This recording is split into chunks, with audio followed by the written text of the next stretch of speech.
balik lagi bareng gue Rizal. Kali ini cerita film akan menceritakan alur dari film Kahani. Vidya seorang ibu hamil yang sudah 2 minggu tidak bisa menghubungi suami yang sedang bekerja di kota lain.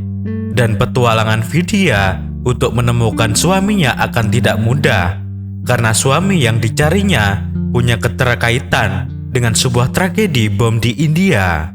Dan semua identitas dari sang suami tiba-tiba menghilang.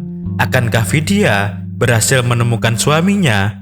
Mari simak baik-baik kelengkapan alur ceritanya.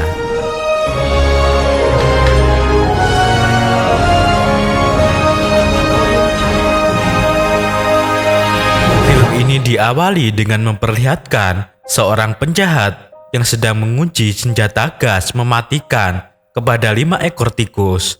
Setelah senjata gas mematikan itu selesai diuji, penjahat itu mempergunakannya untuk membunuh manusia. Dia meletakkan senjata gas itu di dalam sebuah tas milik salah satu penumpang kereta. Terlihat seorang berusaha mencari tas itu untuk menyelamatkan penumpang, tetapi terlambat. Senjata gas mematikan itu meledak dan menewaskan 100 orang lebih. Ini salah satu tragedi mengerikan yang mengejutkan India. 2 tahun sudah tragedi itu berlalu, tetapi sampai sekarang pemerintah India belum menemukan siapa dalangnya. Scene berpindah ke Bandara Kolkata. Vidya terlihat sedang hamil besar. Dia baru saja tiba dari London. Dari bandara, dia langsung menuju ke kantor polisi Kolkata. Di sana Vidya bertemu dengan seorang polisi yang baik hati bernama Rana. Vidya melaporkan bahwa suaminya Arnab menghilang karena pergi ke kota ini sebulan yang lalu dan bertugas di NDC selama 2 minggu. Setiap hari mereka selalu teleponan, tapi semenjak 2 minggu itu dia tidak pernah terdengar lagi kabarnya. Kemudian Vidya menunjukkan foto pernikahan dia dengan suaminya Arnab. Lalu Rana menanyakan pihak bandara. Tidak ada nama Arnab yang pernah terbang dari London ke Kolkata. Vidya mengatakan Arnab pernah bekerja di NDC. Dia juga sudah menelepon NDC. Katanya tidak ada pegawai yang bernama Arnab yang pernah kerja di sana. Kemudian polisi meminta alamat Arnab kepada Vidya. Setelah selesai melapor, Vidya kemudian diantar oleh Rana ke alamat Arnab. Setelah sampai di sana, Rana bingung. Ini bukan seperti tempat tinggal, bukan juga hotel. Ini adalah guest house. Masa sih suaminya Vidya tinggal di sini? Setelah sampai di sana, Vidya bertanya kepada pengurus guest house itu tentang keberadaan suaminya. Tetapi pengurus itu mengatakan dia tidak pernah menemukan tamu bernama Arnab yang tinggal di sini. Vidya yang sedang hamil pun marah. Nggak mungkin, Anda bohong. Arnab jelas-jelas tinggal di sini kok, Pak. Dia bilang sama saya. Setelah dicek buku tamu, nggak pernah ada nama Arnab. Vidya dengan marah memaksa. Ya udah, aku tinggal di sini untuk mencari suami saya pokoknya. Mana kunci kamar nomor 15? Kamar itu yang dipakai oleh suami saya kan? Si petugas pun memberi kunci kamar nomor 15. Semenjak tinggal di guest house itu, Vidya dekat dengan seorang bocah yang bernama Wisnu. Wisnu dan dia menjadi akrab dan saling bercerita satu sama lain. Wisnu selalu menyiapkan air panas untuk Vidya selama tinggal di guest house. Keesokan harinya, Vidya pergi menuju NDC, kantor tempat suaminya Arnab bekerja. Dia bertemu dengan HRD-nya, yaitu Ibu Agnes. Agnes mengatakan tidak pernah ada karyawan di sini bernama Arnab. Kemudian Vidya menunjukkan foto pernikahan Arnab dan Vidya. Setelah melihat foto itu, Ibu Agnes juga mengatakan tidak pernah melihat wajah Arnab di sini. Scene berpindah ke Rana yang menemukan mayat tidak punya identitas. Rana mengajak Vidya untuk mengecek apakah itu mayat suaminya atau bukan. Setelah dicek, ternyata bukan. Rana mencoba membantu Vidya mencari suaminya. Rana bertanya kepada Vidya, apakah suamimu punya saudara di kota ini? Vidya menjawab, ada pak. Pamannya rumahnya di kota Takur Pukur. Kemudian Vidya dan Rana berangkat menuju ke rumah pamannya Arnab. Di tengah perjalanannya, dia mengatakan kepada Rana, ini sekolah Arnab dulu Pak Rana. Dia selalu bercerita tentang sekolah ini. Berarti rumah pamannya Arnab sudah dekat dari sini Pak. Karena Arnab bilang kepadaku dulu bahwa rumah pamannya dekat sekolahnya. Vidya dan Rana melanjutkan perjalanan. Setelah sampai di rumah pamannya, pemilik rumah mengatakan, Arnab itu siapa nak? Kami sudah tinggal di sini selama 30 tahun. Tidak pernah ada yang bernama Arnab nak. Rana dan Vidya bingung. Mereka pergi menuju sekolah Arnab. Pihak sekolah mengatakan hal yang serupa. Tidak pernah ada nama Arnab di alumni kami. Rana dan Vidya semakin bingung. Kenapa semua orang tidak pernah ada yang mengenal Arnab? Seakan-akan Arnab tidak pernah ada. Tiba-tiba Ibu Agnes, HRD NDC menelpon Vidya dan mengatakan, setelah aku amati foto pernikahanmu dan suamimu, si Arnab ini mirip banget sama mantan karyawan NDC dulu, namanya Milam Damji. Tapi dia udah resign 2 tahun yang lalu dan tiba-tiba dia menghilang. Saat dia resign dulu, banyak orang yang mencarinya. Aku juga sudah pernah meminta izin untuk mengakses kepada orang IT, tapi tidak diperbolehkan. Ibu Agnes heran, aku kan manajer HRD, tapi tidak boleh mengakses tentang Milam Damji. Kenapa ya? Mungkin kau bisa mencari tahu info Milam Damji di kantor NDC yang lama. Siapa tahu dengan dapat info Milam Damji, kamu bisa menemukan suamimu. Keesokan harinya Ibu Agnes sedang di rumah dan terlihat seorang pembunuh bayaran menembak Ibu Agnes hingga tewas. Scene berpindah ke kantor pusat NDC. Terlihat Han, pegawai BIN, sedang berbincang dengan bosnya, Baskaran, kepala BIN, tentang Milam Damji. Han mendengar kabar bahwa Bu Agnes ditembak karena mencoba akses data Milam Damji, dan Baskaran pun kaget dan bertanya, kenapa Ibu Agnes mencari Milam Damji? Han mengatakan karena ada wanita sedang hamil mencari suaminya yang bernama Arnab. Han akhirnya pergi ke kota Kalkota untuk mencari tahu tentang kasus itu. Setelah sampai di kantor polisi Kalkota, Han bertemu dengan Vidya dan menginterogasi Vidya. Han bertanya kepada Vidya, ada hubungan apa kamu dengan Ibu Agnes? Vidya mengatakan, suami saya Arnab, dia menghilang pak, dia kerja di NDC. Saya ke sana untuk mencari tahu saya bertemu dengan Ibu Agnes, tapi Ibu Agnes tidak pernah punya karyawan bernama Arnab. Ibu Agnes mengatakan, Arnab mirip banget sama Milam Damji.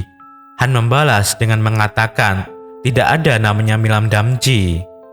Setelah interogasi selesai, Han melaporkan kepada Baskaran, nggak ada masalah kok pak, dia hanya wanita hamil yang sedang mencari suaminya yang wajahnya mirip banget dengan Milam Damji. Rana dan Vidya semakin bingung. Vidya merasa ada yang disembunyikan oleh Han tentang Milam Damji. Kenapa Han begitu getol bilang Milam Damji nggak ada? Padahal Bu Agnes jelas mengatakan dulu ada mantan karyawan yang bernama Milam Damji. Dan kenapa Ibu Agnes dibunuh? Vidya sekarang jadi berpikir ingin mencari tahu tentang Milam Damji. Vidya yakin bilang kalau dia menemukan informasi tentang Milam Damji, dia bisa menemukan suaminya, Arnab. Malah mari Rana dan Vidya pergi ke kantor NDC untuk mencari tahu tentang Milam Damji. Mereka menyelinap masuk dan berhasil mendapatkan informasi tempat tinggal Milam Damji. Di saat mereka keluar, terlihat pembunuh bayaran itu juga sedang mencari file tentang Milam Damji. Keesokan harinya, Vidya bertemu lagi dengan Han dan mengatakan, Bapak jangan bohong, Milam Damji itu ada. Ini buktinya. Aku bisa menemukan suamiku, Pak. Akhirnya Han bercerita yang sesungguhnya. Milam Damji adalah seorang penjahat. Dia adalah tersangka utama di balik tragedi kereta 2 tahun yang lalu yang menewaskan 100 orang lebih. Setelah tragedi itu, dia menghilang. Tidak ada yang tahu keberadaannya. Sejak 2 tahun yang lalu aku ditugaskan untuk mencarinya, tetapi aku selalu gagal. Milam Damji adalah seorang agen pemerintah, tetapi dia berkhianat. Dia dibantu oleh seorang di kantor NDC dan bergabung dengan musuh. Milam Damji dilindungi oleh orang-orang yang kuat, orang-orang yang punya kepentingan yang besar. Ini adalah konspirasi besar, Vidya. Sebaiknya kau berhati-hati kalau ingin mencari tahu tentang Milam Damji. Setelah tahu cerita yang sebenarnya, Vidya pulang dan terlihat pembunuh bayaran itu ingin membunuh Vidya, tetapi gagal. Scene berpindah ke Bab C, seorang pensiun militer. Bab C ini dulu mendidik 2 orang untuk menjadi agen pemerintah. Salah satunya Milam Damji. Milam Damji justru menjadi pengkhianat. Bab C sedang mengobrol dengan Bhaskaran. Bhaskaran mengajak Bab C untuk bergabung mengerjakan proyek intelijen selanjutnya. Tetapi Bab C menolak karena sudah dikecewakan dengan Bhaskaran. Bhaskaran tidak bisa menemukan Milam Damji dan pengkhianat tragedi kereta 2 tahun yang lalu.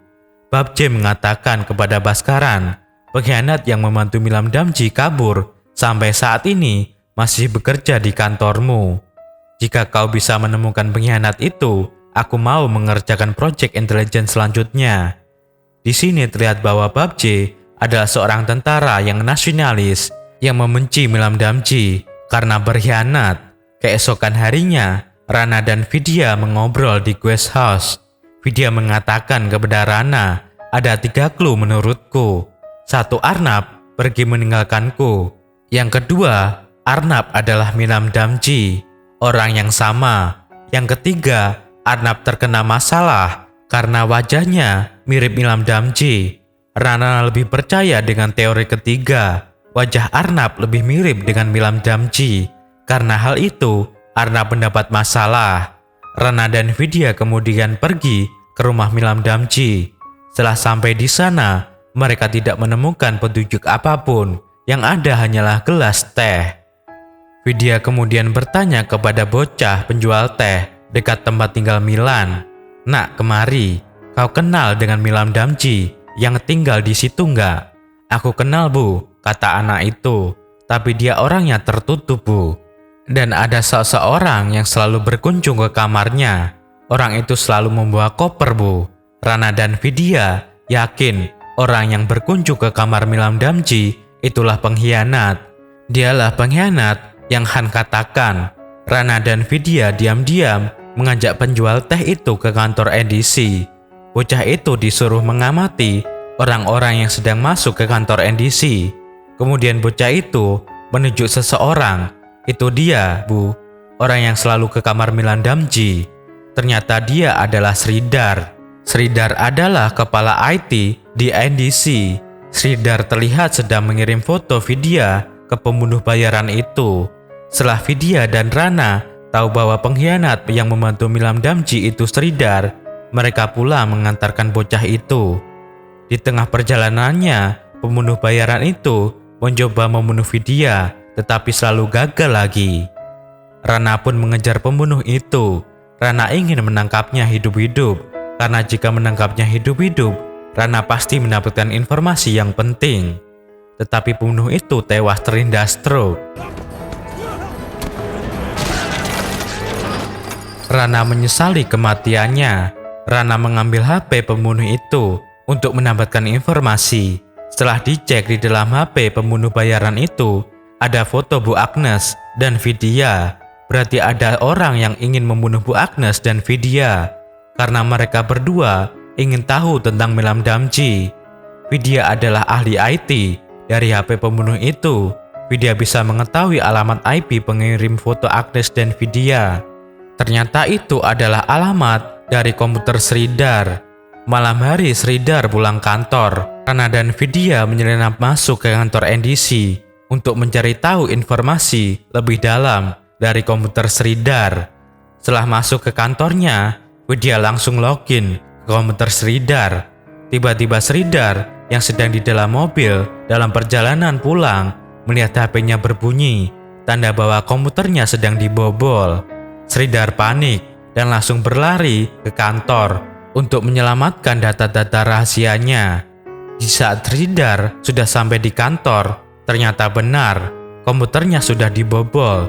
Sridhar yakin ini pasti ulah Vidya. Sridhar terus berlari mencari Rana dan Vidya. Mereka berdua juga terus berlari untuk menyelamatkan diri. Rana menelepon Han dan mengatakan, "Pak, saya tahu siapa pengkhianat NDC. Kami sedang dikejar olehnya. Pak, tolong kami, Pak." Sridhar berhasil menodongkan pistol ke Rana dan Vidya, dan terjadilah baku hantam antara Rana dan Sridhar. Tetapi Vidya berhasil merebut pistol Sridhar dan menembaknya hingga tewas. Han pun datang dan berteriak marah kepada Rana dan Vidya. "Kenapa kau tembak? Kita butuh dia hidup-hidup untuk menggali informasi. Bodoh kalian." Keesokan harinya, Han, Rana dan Vidya mengobrol di kantor polisi. Han terus memarahi Vidya karena menembak Sridhar. Lalu Han meminta Vidya untuk menggali informasi yang sudah Vidya ambil dari komputer Sridhar. Vidya menemukan kode. Setelah dianalisa, ternyata itu adalah nomor telepon. Han menyuruh Vidya menelepon nomor itu. Setelah ditelepon, dan ternyata itu adalah nomor Bhaskaran. Barulah di sini terkuak, dalang dibalik semua ini adalah Bhaskaran. Han tidak ingin gagal lagi. Han ingin menangkap Bhaskaran dan Milam Damji hidup-hidup. Han ingin memancing Bhaskaran dan Milam Damji keluar. Han menyuruh Vidya untuk menelpon Bhaskaran dan meminta tolong agar pemerintah mencari suaminya Arnab. Dan jawaban Bhaskaran adalah menolak. Beberapa menit setelah telepon Bhaskaran, Vidya ditelepon dari nomor tidak dikenal. Vidya mengangkat telepon itu dan orang itu mengatakan kepada Vidya, "Kalau kau ingin suamimu hidup-hidup, serahkan berkas yang kau curi dari komputer Sridhar. Besok ketemu aku di pusat kota." Han yakin penelepon itu adalah Milam Damji. Vidya pergi ke tempat yang sudah Milam Damji tentukan. Setelah bertemu di gang sempit, Milam Damji langsung muncul, menunjukkan jati dirinya. Vidya mengatakan, "Oh, jadi kamu Milam Damji." Milam Damji membalas, "Aku tidak punya waktu yang banyak. Serahkan berkas itu jika kau ingin suamimu hidup-hidup." Vidya membalas, "Kau tidak akan bisa mengembalikan suamiku, Milan." Kemudian Milan menendang perut Vidya yang sedang hamil dan menodongkan pistol ke Vidya. Barulah terkuak, ternyata Vidya selama ini tidak hamil. Itu hanya bantal yang diletakkan di perutnya. Milan bingung dan terkecoh. Vidya berhasil membuang senjata Milan dan melukai kaki Milan dengan penjepit rambutnya dan menusukkan jepit itu ke leher Milan. Vidya mengambil piston Milan dan memberondong Milan dengan peluru hingga tewas. Vidya berhasil lolos. Han langsung menangkap atasannya sendiri, Bhaskaran, kepala BIN, yang ternyata sebagai dalang tragedi kereta 2 tahun yang lalu. Kasus ini pun selesai. Masyarakat yang notabene adalah keluarga korban tragedi kereta 2 tahun yang lalu ikut senang mendengar kabar ini. Barulah di ending scene film ini dijelaskan semuanya. Pachbe adalah tentara yang mendidik seorang untuk menjadi agen pemerintah seperti Milam Damji dan Arubasu, tetapi Milam Damji menjadi pengkhianat dan meletakkan senjata gas mematikan itu ke penumpang kereta. Sedangkan Arubasu adalah agen pemerintah yang setia yang berusaha menyelamatkan para penumpang. Arubasu adalah suami Vidya, dan suami Vidya bukan Arnab tetapi Arubasu. Dia tewas dalam tragedi itu. Mendengar suaminya meninggal, Vidya sedih. Vidya yang sedang hamil pun kehilangan anaknya dalam waktu yang singkat, dan juga Vidya kehilangan suaminya. Lalu Vidya bertekad untuk balas dendam.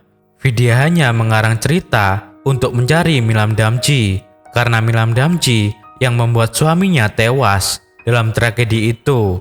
Selama ini Vidya dibantu oleh Babje, sedangkan Baskaran adalah dalang di balik semua ini bersama para pengkhianat-pengkhianat pemerintah seperti Milam Damji dan Sridhar dan pembunuh bayaran itu. Dan film pun berakhir. Dan pesan dari film ini adalah cinta bisa membuat kita melakukan hal-hal di luar kemampuan kita. Seperti Vidya, karena cinta Vidya kepada suaminya, Vidya bisa melakukan apapun untuk menemukan dalang di balik tragedi yang menewaskan sang suami. Sekian alur cerita dari film Kahani. Saya Rizal, sampai jumpa di video cerita film selanjutnya.